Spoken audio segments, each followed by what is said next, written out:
मैं रुखसार हसन। मैं मोहम्मद असलम। आप जो है दोस्तों आपका और हमारा अपना रिएक्शन यूट्यूब चैनल चलते हैं दोस्तों। वीडियो विज्ञान रिचार्ज विज्ञान सर के वीडियो टाइटल है how India air defence system works S-400 working.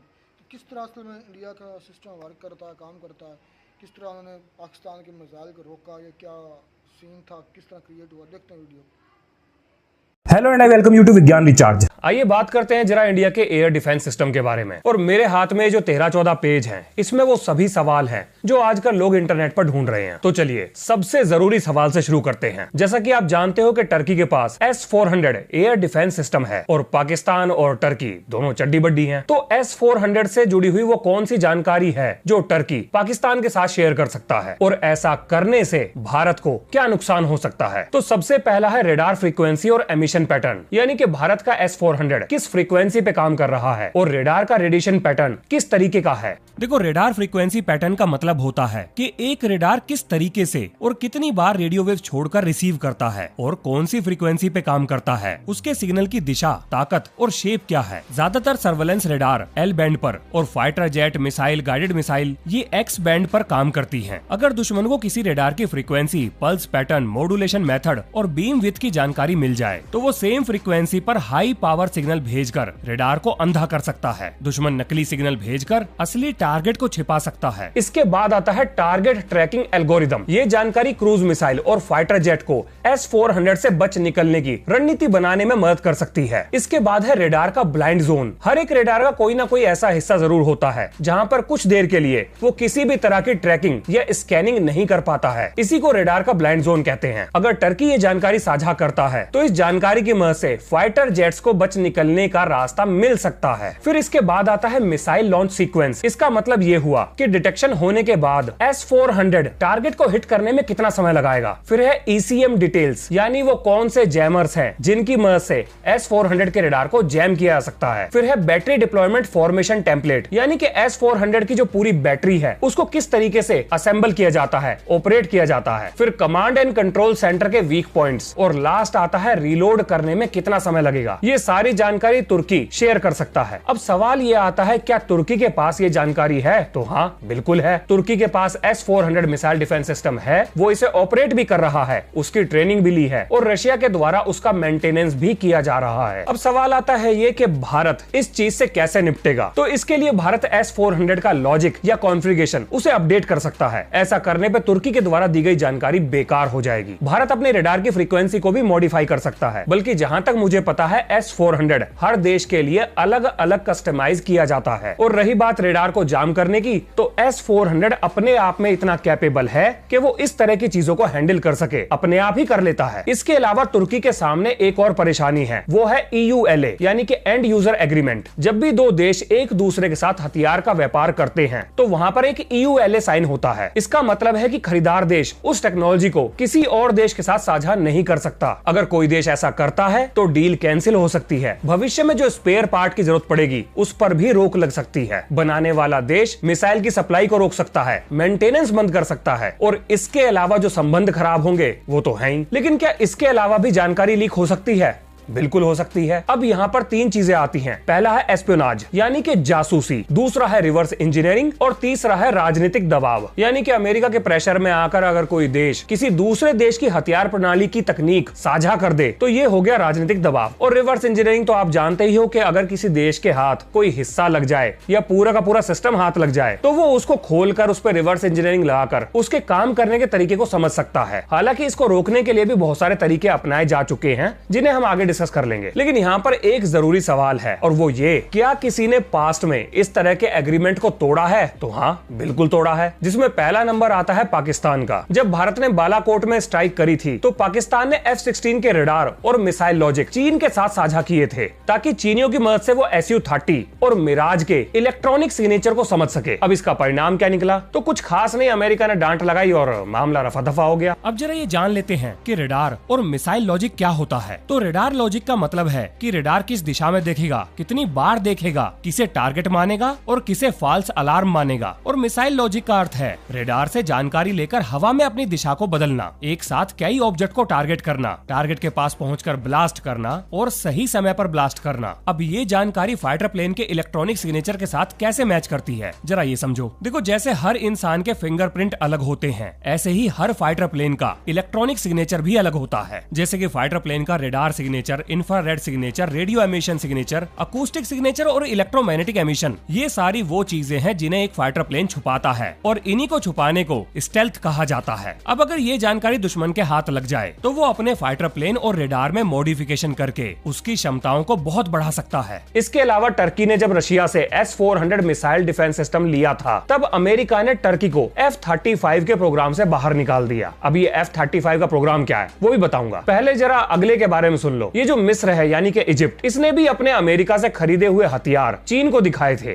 जिसके बाद अमेरिका ने इजिप्ट को दी जाने वाली आर्थिक मदद, सैन्य आर्थिक मदद, उस पर रोक लगा दी थी। इसके अलावा 1979 में अमेरिका ने ईरान को टाओ मिसाइल बेची थी, यानी कि एंटी टैंक मिसाइल। अब ईरान ने इस पर रिवर्स इंजीनियरिंग लगाकर अपना एक वेरिएशन बना लिया और उसे मार्केट में बेचना शुरू कर दिया। इसके बाद अमेरिका ने ईरान की कंपनी को ब्लैकलिस्ट कर दिया। तो ये तो है वो देश जिन्होंने इस तरह के EULA एग्रीमेंट को तोड़ा है। अब जरा बात कर लेते हैं कि ये F-35 प्रोग्राम क्या था। तो अमेरिका 5वीं पीढ़ी का एक स्टेल्थ फाइटर जेट यानी कि F-35 बनाने का एक प्रोग्राम लॉन्च करता है, जिसमें लगभग टोटल 8 देश थे। मैं एक बार कंफर्म कर लेता हूं।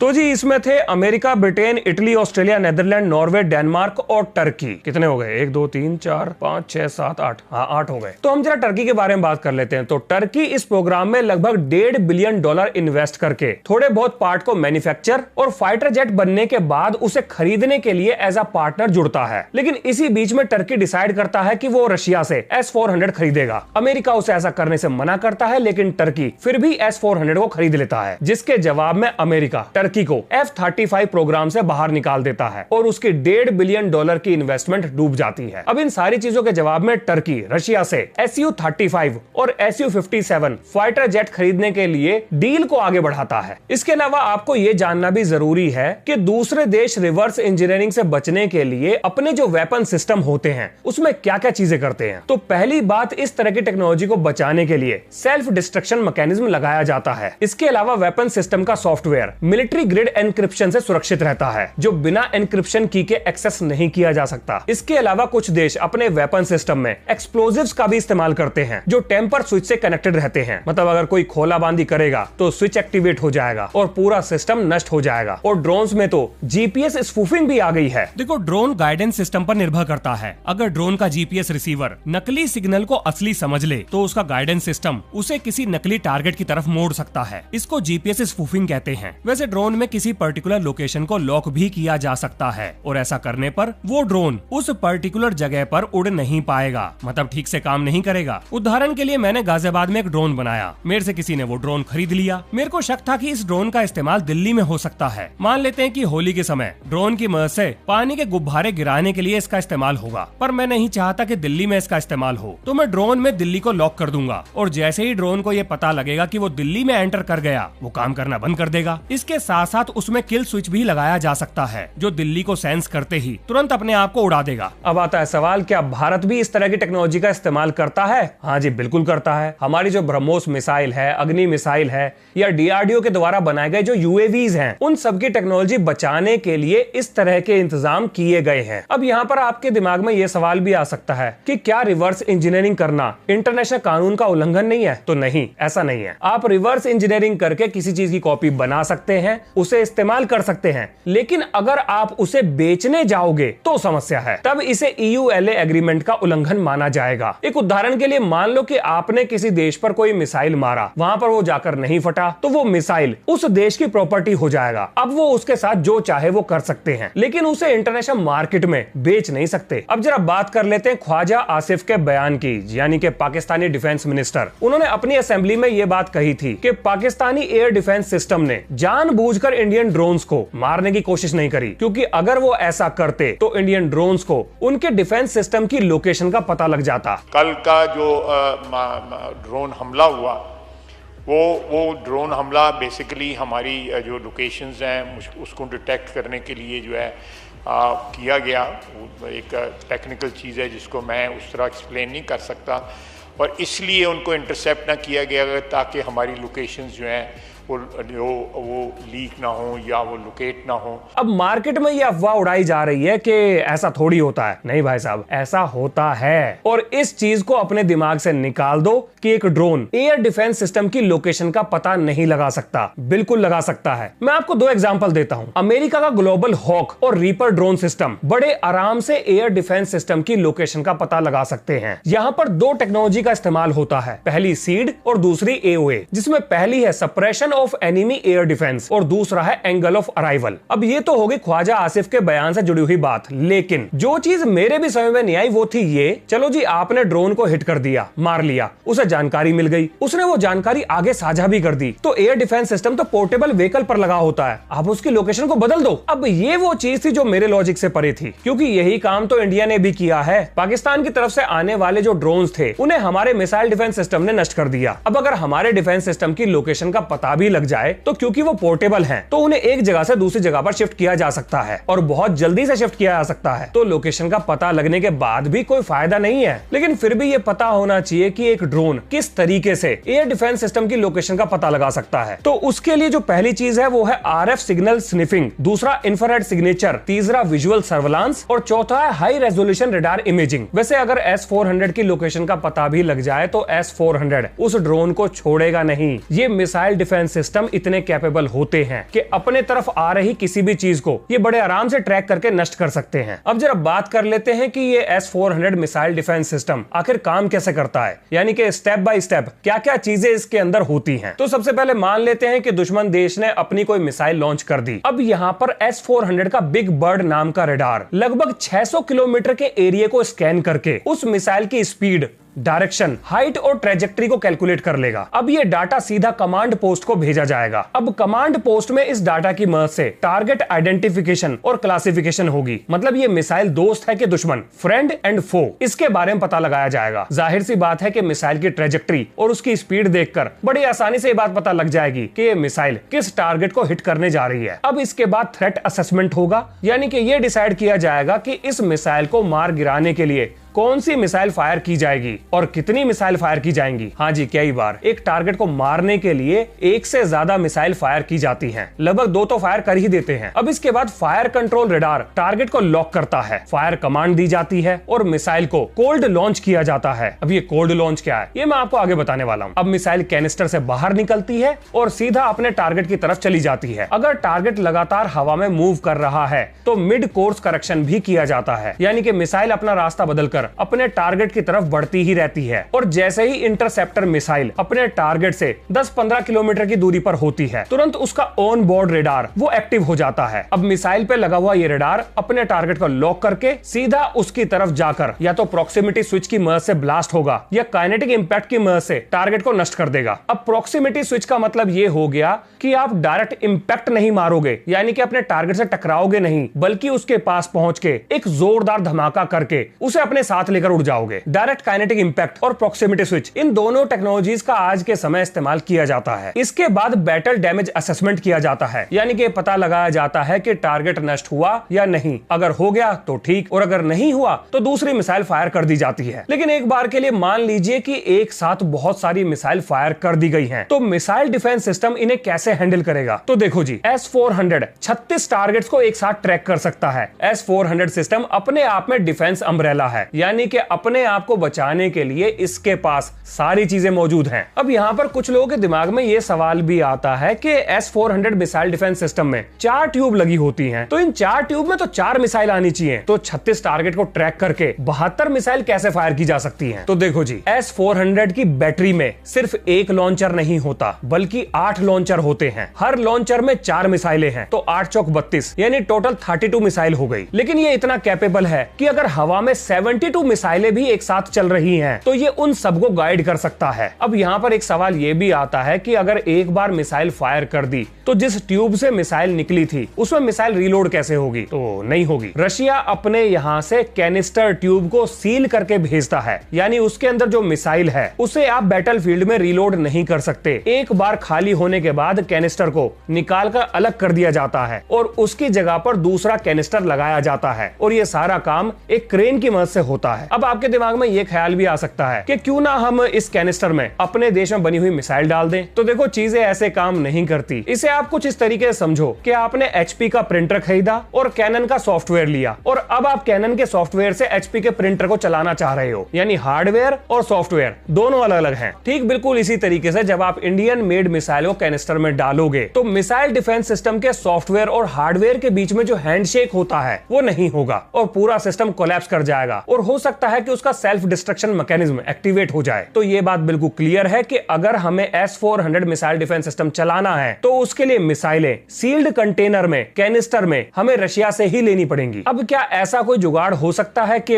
हम इस सिस्टम में किसी तरीके से जुगाड़ लगाकर देसी मिसाइल फिट कर लें? तो वेल, ऐसा तो नहीं होने वाला अनलेस अनटिल रशिया हमारे साथ मिलकर इस सिस्टम को प्रोड्यूस करने लग जाए। तो वो जो मॉडिफाइड सिस्टम होगा, तब उस सूरत में दोनों देशों में बनने वाली मिसाइल इस सिस्टम के अंदर डाली जा सकती है। अब जरा बात कर लेते हैं कि इस मिसाइल डिफेंस सिस्टम की क्या कमजोरी है। देखो, कमजोरी तो सबकी होती है, इसकी भी है, लेकिन इसके बारे में यूट्यूब पर बात करना ठीक नहीं होगा। और देखो, मैं आपको जो भी कुछ बता रहा हूं ये सारी जानकारी ओपन सोर्स के रूप में अवेलेबल है, लेकिन एक बात समझो, कुछ जानकारी को आप पब्लिकली इस तरह से नहीं बोल सकते। मैं आपको एक एग्जांपल देता हूं। हम सबको गालियां देनी आती हैं, लेकिन गाली देना जरूरी नहीं है। अब इसका मतलब ये नहीं कि आप गाली दे नहीं सकते। अब इसी तरीके से इसकी जो कमजोरियां हैं वो ओपन सोर्स के रूप में अवेलेबल हैं, लेकिन यूट्यूब पर उसे बैठकर बोलना ये ठीक नहीं है। मतलब एटलीस्ट मुझे तो ठीक नहीं लगता। मैं आपको यहाँ पर एक और एग्जांपल देता हूँ। अगर आपने एसपीजी के कमांडो लकी बिस्ट के बारे में सुना है तो उन्होंने एक घटना का जिक्र किया था। एक बार चंद्रबाबू नायडू एक रैली के लिए जा रहे थे तो उनके काफिले पर नक्सलियों ने हमला कर दिया और वहां पर दुनिया में पहली बार कैमरे का जो फ्लैश होता है उसकी मदद से एक आईईडी को एक्टिवेट किया गया था। इससे पहले दुनिया में ये कभी नहीं किया गया, यानी कि कैमरे की जो फ्लैश होती है उससे जो रोशनी निकलती है उसने आईईडी को एक्टिवेट करने के लिए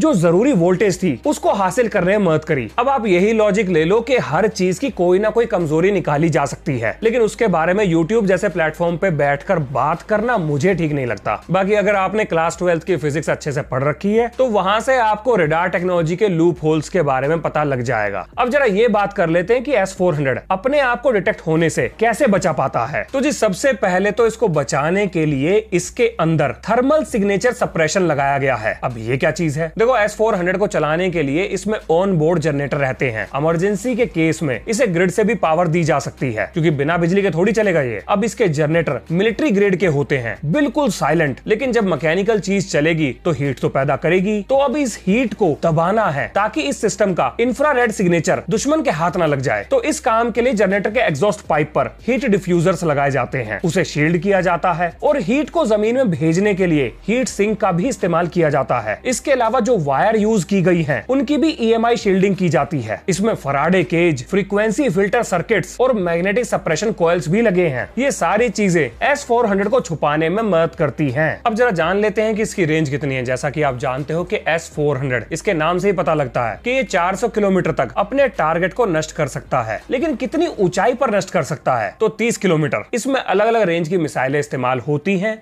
जैसे 400 किलोमीटर, 120 किलोमीटर, 250 किलोमीटर और 40 किलोमीटर की मिसाइल भी इसमें लगती है। अब बात करते हैं कि इसके द्वारा छोड़े जाने वाली मिसाइलों की स्पीड कितनी है। तो वो लगभग 8 से 14 मैक के बीच में ट्रेवल करती हैं। अब मान लो कि हमें फटाफट इसको डिप्लॉय करना है तो इसमें कितना समय लगेगा? मात्र 5 से 10 मिनट। 5 से 10 मिनट के अंदर इसकी पूरी यूनिट काम करने के लिए बिल्कुल रेडी हो जाती है। इसकी सर्विस लाइफ और मेंटेनेंस शेड्यूल के बारे में भी जान लो। ये लगभग 20 से 25 साल ऑपरेशनल रहेगा। हर 1 से 2 साल बाद इसकी सर्विस और मेंटेनेंस रशियन इंजीनियर्स के द्वारा की जाएगी। अब इससे जुड़ी हुई कुछ इंपॉर्टेंट टर्म्स हैं, उनके बारे में भी जान लो। जैसे बैटरी, तो एक पूरे कमांड पोस्ट को बैटरी कहते हैं जिसमें रडार, मिसाइल लॉन्चर और सपोर्ट व्हीकल शामिल होते हैं। इसके अलावा एक बैटरी में 72 मिसाइलें और 8 लॉन्च व्हीकल शामिल हैं। आपने देखा होगा कि अक्सर लॉन्च से पहले पूरे के पूरे ट्रक को जैक के ऊपर उठा दिया जाता है। तो ऐसा इसलिए किया जाता है कि अगर जमीन समतल नहीं है, यानी एक जगह पर नीची है, दूसरी जगह पर थोड़ी ऊंची है, तो ये जैक पर उठाने के बाद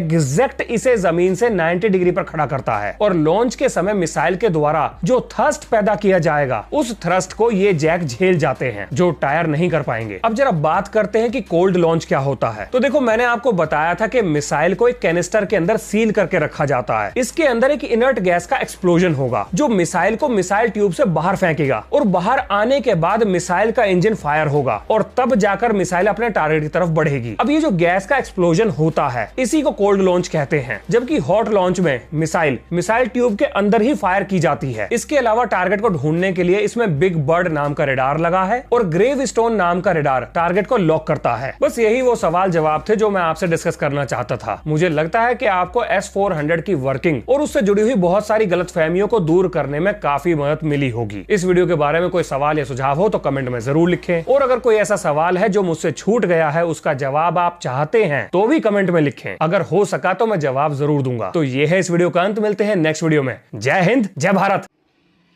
तो ये दोस्तों वीडियो होगी ख़त्म। सबसे पहले तो यार इस भाई की मेहनत को हम सराहना चाहेंगे, क्रेडिट देना चाहेंगे कि इसने इतनी मेहनत करके वो चीज़ें S-400 के बारे में या वो टर्म्स जो हमने पहले कभी नहीं सुनी थी, सप्रेशन, हीट सप्रेशन, तो क्या क्या मुझे तो अब का नाम भी इतनी किसने डिटेल बता दी है ना, इसका काम करना, इसको रोकना, इसको चलाना। मैं कहता हूँ कि भाई ने एंड कर दिया। इसलिए सबसे पहले इस क्रिएटर को क्रेडिट देना चाहेंगे कि यार इस भाई ने बड़ा अच्छा काम किया। वेल डन भाई यार, इसने ना मतलब कि वो टर्म्स, वो कंडीशंस, वो चीज़ें भी पब्लिकली बता दी हैं या इतनी अच्छे तरीके से समझा दी हैं। ऐसे लग रहा था जैसे हम ना किसी क्लास में बैठे हैं, ऐसे ही ना, और कोई टीचर हमें समझा रहा है और हम उससे समझ रहे हैं। मतलब यूँ लग रहा था जैसे हम किसी ना फिजिक्स के टीचर के पास बैठे हैं और वो हमें मतलब क्लास हमारी ले रहा है। तो बड़ी चीज़ें अच्छी थी भाई की वीडियो देख कर, बड़ा मज़ा, पहली मरतबा इसकी वीडियो देखी है तो शानदार वीडियो थी। बाकी अब बात आ गई S-400 की वर्किंग पर। S-400 की वर्किंग के बारे में भाई ने एक एक चीज़, या बल्कि जो सिस्टम, रडार सिस्टम होते हैं, बाकी जो मिसाइल्स होते हैं या डिफेंस सिस्टम, वो कैसे काम करते हैं, उनके अंदर क्या क्या चीज़ें होती हैं, इस भाई ने बड़े अच्छे तरीके से बताया। और इसने S-400 के बारे में जो चीज़ें बताई हैं उसमें कहा कि हर चीज़ में लूप होल्स होते हैं, तो इसमें सब में सारे सिस्टम में लूप होल होते हैं। तो इसने इसकी सबसे मेन खसूसियात ये बताएं कि ये 400 किलोमीटर तक मार सकता है डिटेक्ट, ये 600 किलोमीटर तक कर सकता है। उसके बाद ये 30 किलोमीटर ऊंचा टारगेट को मार सकता है। इसको 5 से 10 मिनट के अंदर अंदर मतलब कि तैयार किया जा सकता है, ऑपरेशनल होता है। फिर ये अच्छा, एक मरतबा जो खोल चल गया हाँ बाकी जी, वो फेंक दिया जाता है। ये नहीं है कि आप ऐसा नहीं कर सकते कि जो खोल खाली हुआ उसमें आप अपना मिसाइल जो है, आप अपना बनाया हुआ मिसाइल जो है वो फिट कर दे, तो ये गलत है। उसने अलग कंप्यूटर की मिसाल दी कि कैनन का जो क्या वो बोलते हैं यार उसको, प्रिंटर, कैनन का प्रिंटर हो और HP का जो सिस्टम हो, तो ये कह लें कि ऐसा फ़र्क जो है ना वो ज़ाहिर होगा। तो ज़ाहिरी सी बात है S-400 जो है वो एक स्पेशल किस्म का बना हुआ है और उसमें वही फिट होगा जो S-400 जो मैं उसमें मिसाइल जो है वो फिट होता है। बाकी उन्होंने बात की कि तुर्की की, भाई तुर्की को मिला हुआ है, तुर्की जो है उसने शेयर किया कर सकता है, बल्कि किया कर भी सकता है भाई। अगर तो उसने किया है तो वो उसने एक टर्म बताई थी EULA के ऐसे कोई है कि उसके तहत अगर कोई जो कंट्री है उसको अगर कोई चीज़ मिली है, फॉर एग्जांपल अगर जो तुर्की है उसको मिली है S-400, तो वो जो टेक्नोलॉजी है वो आगे शेयर नहीं कर सकता, ये जुर्म है। हाँ, लेकिन ईरान की सुन के मैं बड़ा हैरान हुआ हूँ कि उसको अमेरिका ने मेरे ख्याल में कोई मिसाइल वगैरह दिए थे, पता नहीं ईरान को कुछ दिए थे, वो भाई बता रहा था गोले वगैरह के, क्या वो बताया था उसने कहा कि ईरान ने उसकी कॉपी करके आगे बेचना शुरू कर दिया, जिसकी वजह से USA जो है ना उसने उस पर बैन लगा दिया, उस कंपनी को ब्लैक लिस्ट कर दिया। इसके अलावा मिस्र जो है उसने भी कह लें कि कोई चीज़ पता नहीं अब उसके कोई चीज़ खरीदी थी तो उसने भी आगे जो चाइना के साथ शेयर की थी। मतलब तुर्की वो कह रहे थे कि अगर तुर्की शेयर भी करता ना तो इतना ख़ास कोई फ़ायदा होने वाला नहीं है। जिस तरह एक हर आदमी का होता है ना ये थंबनेल या जिसे वो क्या कहते हैं यार फिंगरप्रिंट डिफरेंट होता है। इस तरीके से हर सिस्टम का एक अलग मतलब सोर्स होता है, हर चीज़ अलग होती है। वर्किंग की थोड़ी कंट्री टू कंट्री वगैरह चेंज होती है। अगर टर्की शेयर भी करता है तो इससे कोई खातर खा अक्सरों की फ़र्क या फ़ायदा नहीं होने वाला। बाकी ये जो S-400 है इसकी कामयाबी तो हमने देखी हुई है। बहुत इसमें ज़बरदस्त है वो यार। कह रहा था कि 72 मिसाइल के इकट्ठे आ रहे हैं 72, 74 तो ये इकट्ठे मार उनको भी डिटेक्ट कर सकता है। डिटेक्ट करके इंगेज करके मार सकता है एक वक्त में। काफ़ी तादाद है। ये एक S-400, अगर 2-3 है तो इससे अगर दुगना तिगना कर लो, बहुत ज़्यादा तादाद है। तो अब ये S-400 की इस पाकिस्तान और इंडिया के कन्फ्लिक्ट में तो हमने एक सुपर मिस देखी है। हमारे उसमें तो सिस्टम हमारे तो कहते हैं कि भाई हमने S-400 जो है उसको हिट किया, किया, तबाह ख्वाबों में किया है, बल्कि सोते हुए किया है। तबाह किया, नशे में बातों हो। में किया है। ये कह लें कि जो सबूत हैं वो नहीं दिए, बस सिर्फ ख्वाजा बातों में कहा है कि भाई हमने गिराया। ख्वाजा आसिफ का सुना बयान, वो कह रहा है कि हमने इसलिए छोड़ दिए थे कि हमारे जो हमारी लोकेशन जो ट्रेस ना हो जाए। यार तो वो उस भाई ने ठीक कहा है कि अगर आपकी लोकेशन ट्रेस होती तो आप वो पोर्टेबल होते, आप थोड़ी देर बाद तब्दील भी कर सकते, जगह जो है वो मैं उसको और कहता जगह हूँ पे शिफ्ट कर सकते हैं। थैंक्स इन इंडियंस का या इन यूट्यूबर्स का। जिस दिन ये कल दिन रिपोर्ट आई थी ना, अभी मैंने वीडियो उस वक्त नहीं की थी, मतलब ये सुबह रिपोर्ट आई थी तो हमारे ये मिनिस्टर ये कह रहा थे कि भाई हम इसलिए नहीं रोके कि हमारे जो सिस्टम है उनका पता चल जाना था। तो मैंने उस वक्त हुई ना हुई कि यार ये कैसे हो सकता है। फिर रात को मेरा ख्याल में इस पर वीडियो आ गई प्रशांत सर के, तो हमने उस पर रिएक्शन किया। प्रशांत सर ने बताया था कि यार ये कुछ जहल बंदे हैं और आगे सोने वाले भी जहल हैं। तो देखो ये सिस्टम पोर्टेबल होते हैं, इन गाड़ी पर लॉन्च होते हैं, एक व्हीकल होता है, व्हीकल उस व्हीकल पर ये लॉन्च होते हैं, तो इनकी जगह टाइम टू टाइम चेंज हो सकती है। तो हालांकि अगर ये मैं यानी कि वीडियो ना आप दो देखता चार मिसाइल यहाँ खड़े होकर मार सकते कहीं हैं, और से 2-4 मिनट बाद आप जगह तब्दील कर तब्दील सकते कर हैं। लें, 10 मिनट लगाए हैं। तो मैंने उसको हालांकि प्रशांत सर की वीडियो देखने से पहले मैं मान गया था यार हो सकता है ऐसा हो। तो फिर जब प्रशांत सर ने वीडियो बनाई तो हमने रिएक्शन किया, तो ये तो पोर्टेबल होते हैं, ये तो एक जगह से दूसरी जगह चेंज हो जाते हैं, आधे घंटे बाद वहाँ चाहे 20 किलोमीटर चेंज कर लो उसकी लोकेशन। तो उसको मुझे फिर समझ आया कि यार हमें ये किस तरह झूठ बोलते हैं, लॉलीपॉप देते हैं, किस तरह हमें एक झूठ के पीछे एक लाल बत्ती के पीछे लगा देते हैं और हमारी आवाम लग भी जाती है। और मैंने ये सर्च देखा नहीं ना करती, सर्च नहीं करते। ये थैंक्स इन यूट्यूबर्स का हमें को यार आज की वीडियो में तो पिछले जितनी वीडियो देखी है S-400 उससे ज़्यादा पता चला। ठीक है तो बात है। Thanks and in the end इस भाई को क्रेडिट देना चाहेंगे और इतनी जानकारी देने के लिए, और थैंक्स इस प्लेटफॉर्म का भी तो इतना इसके कुछ अलावा सीखने मेरे को ख्याल मिला। में पाकिस्तान के अलावा बाकी काफ़ी कंट्रीज़ के पास S-400 जो है ना वो है, टर्की के पास है, पाकिस्तान के पास नहीं है। पाकिस्तान के पास तो नहीं है ना। चलें अच्छी थी वीडियो यार, भाई के लिए क्रेडिट बनता है। मिलते हैं वीडियो में नाटक साथ, टेक केयर।